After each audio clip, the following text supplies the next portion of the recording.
एक बार फिर से स्वागत है आपका आपके अपने YouTube चैनल उत्तराखंड एग्ज़ाम गुरु में। उत्तराखंड एग्ज़ाम गुरु में आज हम उत्तराखंड की एक और भर्ती परीक्षा के बारे में आपको बताएंगे। इस विज्ञापन में हम विस्तार से ये बताएंगे आपको कि क्या शैक्षणिक अर्हताएं हैं, क्या इसकी शैक्षिक योग्यता है और कब अंतिम तिथि है। मेन पॉइंट्स हम आपको बता देंगे। कुल 45 पेज की विज्ञप्ति है, आपको 45 पेज पढ़ने की आवश्यकता यहाँ पर नहीं पड़ेगी। चलिए वीडियो स्टार्ट करते हैं। आज की ये विज्ञप्ति है उत्तराखंड लोक सेवा आयोग से निकली हुई विज्ञप्ति है। औषधि निरीक्षक ग्रेड 2 परीक्षा 2023 की विज्ञापन प्रकाशन आज का है। ऑनलाइन आवेदन पत्र भरने की अंतिम तिथि है 6 अक्टूबर 2023 और उसी दिन आप इसका शुल्क जमा कर सकते हैं। चलिए अन्य मुख्य बिंदु जो इस परीक्षा से रिलेटेड हैं वो हम देखते हैं क्या क्या है, कौन कौन इसमें आवेदन कर सकता है और इसकी विज्ञापन की शर्तें क्या हैं। मुख्य बिंदु हम देखेंगे ताकि आपको पूरा विज्ञापन देखने की आवश्यकता ना पड़े। देखिए, ऑनलाइन आवेदन करने की अंतिम तिथि से पहले आप जो है आवेदन कर दें बिना प्रतीक्षा किए। और एक बार फॉर्म भरने के बाद अगर आपका कोई जो प्रविष्टि है वो गलत होती है तो उसके लिए एक बार करेक्शन के लिए आपका लिंक खोला जाएगा।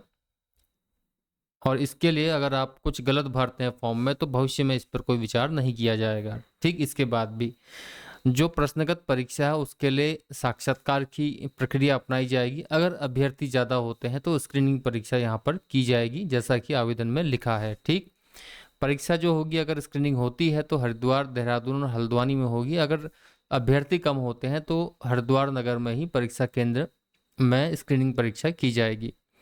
और अभ्यर्थी जो है स्क्रीनिंग परीक्षा अगर होती है उसका ऑनलाइन आवेदन, उसका ऑनलाइन प्रवेश पत्र जो है आयोग की ऑफिशियल वेबसाइट से डाउनलोड कर सकते हैं। अभ्यर्थियों के सूचनार्थ जो है स्क्रीनिंग परीक्षा एवं साक्षात्कार परीक्षा की तिथि यथा समय पृथक से विज्ञप्ति के माध्यम से आयोग की ऑफिशियल वेबसाइट पर बताई जाएगी और अभ्यर्थियों को मैसेज और ईमेल भी किया जाएगा। इसलिए अपना ईमेल आईडी और जो मोबाइल नंबर है वो सही सही डालें और अपना ही डालें, किसी दूसरे का ना डालें। आप आवेदन करते हैं तो प्रारंभिक चरण का जो आवेदन पत्र है उसकी आप ऑनलाइन एक प्रिंट निकाल लें। बाकी ये भविष्य में आपकी आवश्यकता आपको इसकी आवश्यकता पड़ सकती है। ठीक, बाकी अभी आपको ऑनलाइन आवेदन करने के बाद अपनी जो इसकी जो ऑनलाइन आवेदन की प्रति है वो आपको आयोग को नहीं भेजनी है, ऑनलाइन आवेदन कर देना है। भविष्य में मांगने पर आपको इसको प्रस्तुत करना पड़ेगा अपने ओरिजिनल डॉक्यूमेंट्स के साथ। चलिए, ये तो रही बात। स्क्रीनिंग परीक्षा में जो साक्षात्कार और स्क्रीनिंग परीक्षा उसके लिए न्यूनतम क्वालिफाई अंक जो हैं वो परिशिष्ट 3 पर उपलब्ध हैं। अभी हम उसको आपको बता देंगे क्या है वो अंक जो प्रत्येक कैटेगरी में अभ्यर्थी को न्यूनतम लाने हैं। उससे कम पर परिणीता सूची पर आप पर विचार नहीं किया जाएगा। चलिए, ये तो रही बातें मुख्य। अब हम रिक्तियां देखते हैं। चिकित्सा स्वास्थ्य एवं चिकित्सा शिक्षा विभाग उत्तराखंड में ये भर्तियां हैं। पद नाम है औषधि निरीक्षक ग्रेड 2 समूह का। कुल पद है 19। वेतनमान है 44,900 से 1,42,400। लेवल 7 का ये पद है। स्थायी पद है। राजपत्रित अंशदायी पेंशन योजना पेंशन स्कीम से आच्छादित होगी। अब है मुख्य बात जो है अनिवार्य शैक्षिक योग्यता, यानी कि एजुकेशन क्या होनी चाहिए इसमें आपकी। देखिए, ऐसा व्यक्ति जो भेषज विज्ञान और भेषज निर्माण विज्ञान अथवा नैदानिक भेषज विज्ञान या सूक्ष्म जैविकी में विशेषज्ञता सहित चिकित्सा विज्ञान में भारत में विधि द्वारा स्थापित किसी विश्वविद्यालय से उपाधि धारक हो। इंग्लिश में पढ़ते हैं। A person who has a degree in pharmacy की डिग्री चाहिए और फार्मास्यूटिकल साइंस और medicine with specialisation in clinical pharmacology और microbiology from a university established in India by law.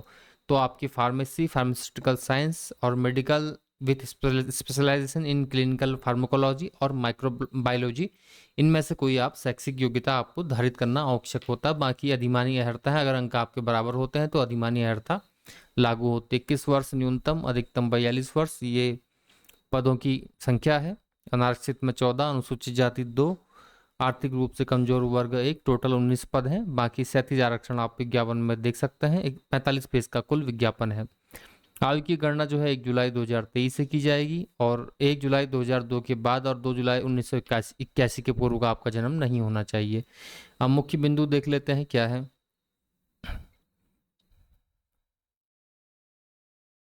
बाकी भारत का नागरिक हो, वैवाहिक परिस्थिति, आपको सब चीज़ पता ही है, जैसा कि यूकेपीएससी के अन्य आवेदनों में होता है उसी प्रकार का ये रहेगा।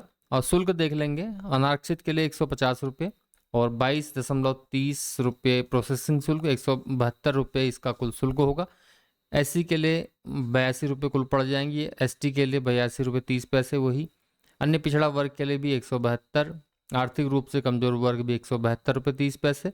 राजकीय गृहों में निवासरत अनाथ बच्चों के लिए कोई शुल्क नहीं और दिव्यांगजनों के लिए भी कोई शुल्क नहीं होगा, लेकिन उनको प्रोसेसिंग शुल्क देना होगा।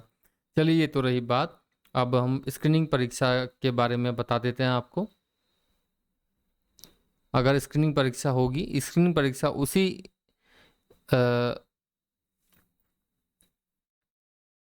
स्क्रीनिंग परीक्षा जो है तब ही होगी आपकी जब उसी दशा में होगी जब अभ्यर्थी अधिक संख्या में होंगे, अन्यथा साक्षात्कार के जरिए आपका चयन इसमें हो जाएगा।